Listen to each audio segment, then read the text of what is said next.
Some places remember what happened within their walls, and the Ashworth Conservatory had been feeding for decades.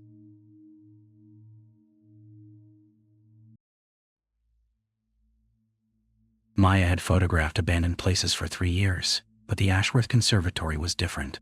Even from the outside, the Victorian glass structure seemed too alive for something that had been closed for 2 decades.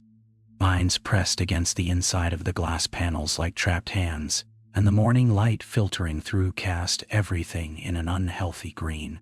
The magazine assignment was simple: document the botanical specimens that had somehow survived without human care. Conservatory had once housed the city's most exotic plant collection, specimens gathered from around the world. Now it was a testament to nature reclaiming what man had tried to contain. Maya pushed through the rusted entrance, her camera bag heavy on her shoulder.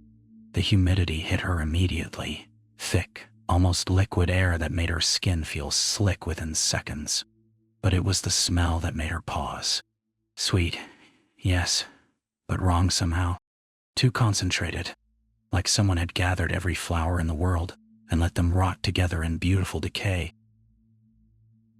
The main pathway should have been clear according to the old blueprints she'd studied.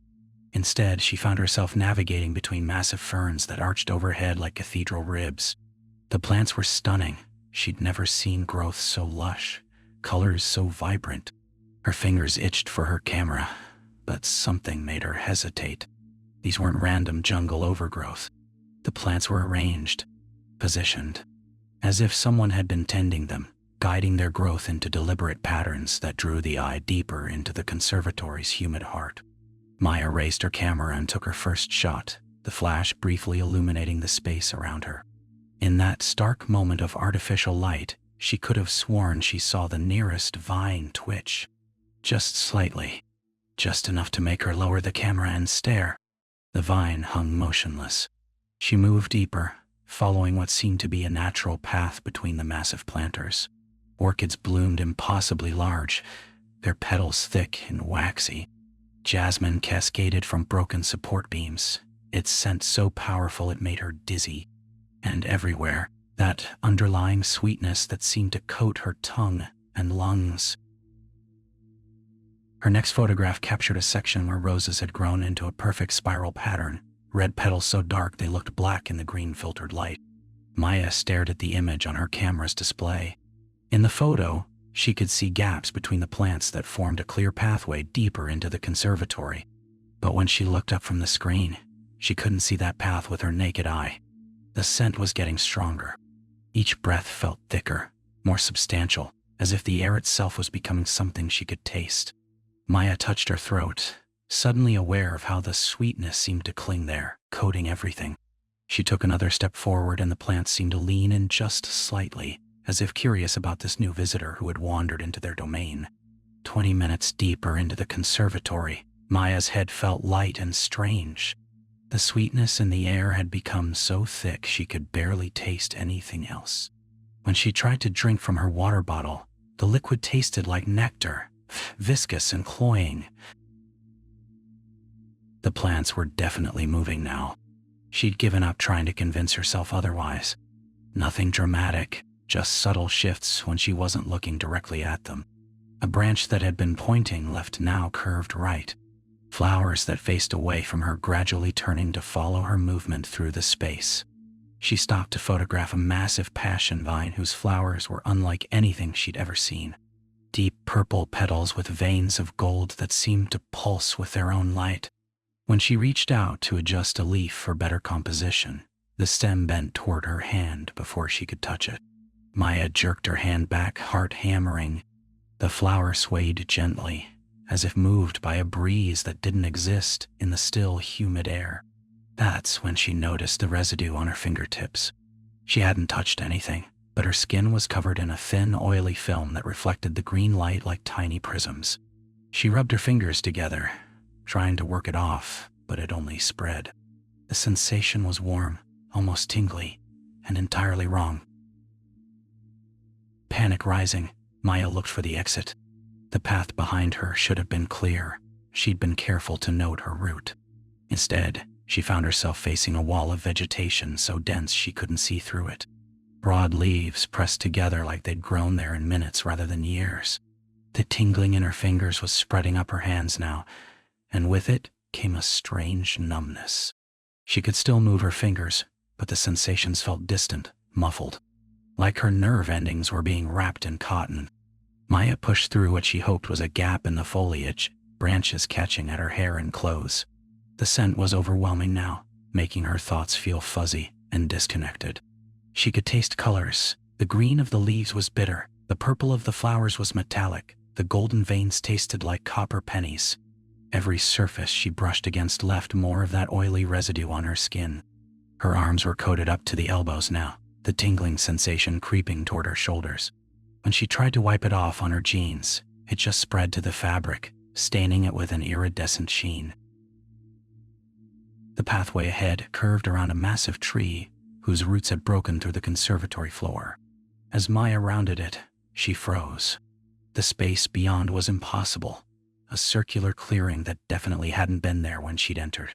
Plants arranged in perfect concentric circles, each ring a different species, all of them turned inward towards something at the center. And in that center, barely visible through the humid air, was a shape that might have once been human. Covered in vines and flowers, integrated so completely into the plant growth that Maya couldn't tell where the person ended and the garden began. The sweet scent pulsed stronger, and Maya realized with growing horror that it was coming from there. From that thing in the center that the plants were all feeding from. Maya couldn't look away from the shape in the center of the clearing. As her vision adjusted to the dim, green-filtered light, details emerged that made her stomach clench. The vines weren't just growing over the figure, they were growing through it. Stems emerged from eye sockets like flowering tears. Roots had replaced arteries, pulsing with sap instead of blood. The worst part was that it was still moving, breathing. The chest rose and fell in a rhythm that matched the pulsing of the surrounding plants, as if they shared the same slow, alien heartbeat. Tingling in Maya's arms had reached her shoulders now, and she realized with growing panic that she couldn't feel her fingertips anymore. The oily residue wasn't just coating her skin, it was absorbing into it, changing it. She looked down at her hands and saw thin, green veins spreading beneath the surface like a living tattoo. She tried to step backward, but her feet felt heavy, unresponsive. The numbness was spreading, and with it came a strange euphoria that terrified her more than the physical symptoms. Everything looked more beautiful suddenly, the colors more vivid. The patterns in the plant growth seemed to tell a story she was just beginning to understand. They were cultivating her. Plants weren't just feeding on the figure in the center. They were farming human senses like a crop. The overwhelming sense, the residue that numbed and changed, the way the colors seemed to taste different now. They were harvesting every sensation, every nerve impulse, processing human consciousness into something they could digest. Maya forced herself to move, fighting against the growing lethargy in her limbs. Each step felt like walking through honey, but the terror gave her strength. Behind her, she could hear the soft rustling of plants moving, following, reaching out with vine fingers to catch her before she could escape their garden. A branch snagged her camera bag, another wrapped around her ankle. Maya yanked free, leaving skin behind, feeling the warm wetness of blood but no pain. The numbness had spread that far. She stumbled forward, crashing through walls of foliage that seemed to part just enough to let her pass while closing immediately behind her. The exit had to be somewhere ahead. It had to be. But the conservatory seemed to have grown while she wasn't looking. Corridors stretching longer, ceilings rising higher, paths that curved back on themselves in impossible geometries. Something brushed against her neck. A flower, its petals soft as velvet and warm as skin. Maya screamed and batted it away, but more were reaching for her now. Blossoms on stems that stretched like necks, all of them turning toward her with an intelligence that had nothing to do with phototropism. She ran, crashing through the green maze with no thought but escape, branches tearing at her clothes and hair, that sweet, cloying scent following her like a living thing. The plants whispered as she passed, not with voices, but with the rustle of leaves that sounded almost like words, almost like her name. Ahead, finally, she saw a glint of clear glass. Real sunlight, not the sickly green glow of the conservatory's interior. Maya threw herself toward it, feeling vines catch at her legs one last time before she burst through the rusted door and into the clean, normal air of the outside world. Maya sat in her car for 20 minutes before her hands stopped shaking enough to turn the key. The residue still coated her arms, but in the normal daylight it looked less sinister. Just a slight iridescent sheen that might have been plant sap or moisture from the humid conservatory. She told herself that's all it was as she drove home, windows down, letting the clean outside air wash the sweet scent from her lungs. Back in her apartment, Maya went straight to the bathroom and scrubbed her arms with soap, then dish detergent, then rubbing alcohol. Nothing worked. The residue wasn't on her skin anymore. It was in it. The green veins she'd seen had faded but not disappeared, visible now only as faint traceries under her skin that seemed to pulse with their own rhythm. She uploaded her photos to her computer, telling herself she'd imagined the worst of it. Stress and bad air could cause hallucinations. The conservatory was just an overgrown greenhouse, nothing more. But when the images appeared on her screen, Maya's blood went cold. The photos showed things she hadn't seen, or hadn't been able to see. In every image, translucent figures moved between the plants, people in various stages of integration with the vegetation. Some still recognizably human, others little more than shapes outlined in flowering vines. And in the background of every shot, barely visible through the green haze, more shapes watched from the shadows, waiting. The figure in the center of the clearing was there too, but the camera had captured details Maya's overwhelmed senses had missed. It wasn't just one person. It was several, grown together into a central mass that pulsed with shared life. The hub of something vast and patient and hungry. Maya deleted the photos, all of them. Then she emptied her trash, cleared her browser history, and tried to pretend she'd never been to the Ashworth Conservatory at all. But that night, as she lay in bed, she could smell it again. That sweet, cloying scent that seemed to promise beautiful things and deliver something else entirely. She got up to check her windows, all closed.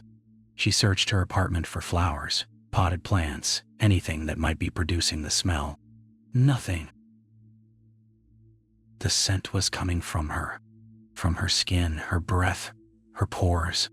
The residue was still working, still changing her, turning her into something the plants could eventually harvest. In the morning, Maya noticed her houseplants for the first time in months.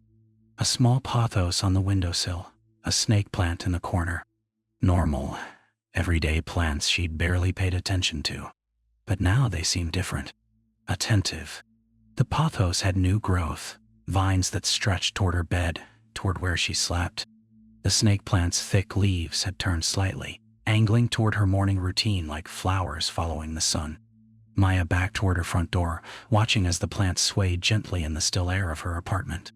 Behind her, she could hear the soft whisper of leaves moving, reaching. The sweet scent was stronger now, and she realized with dawning horror that it wasn't just coming from her anymore. It was calling to them, all of them, and they were coming home.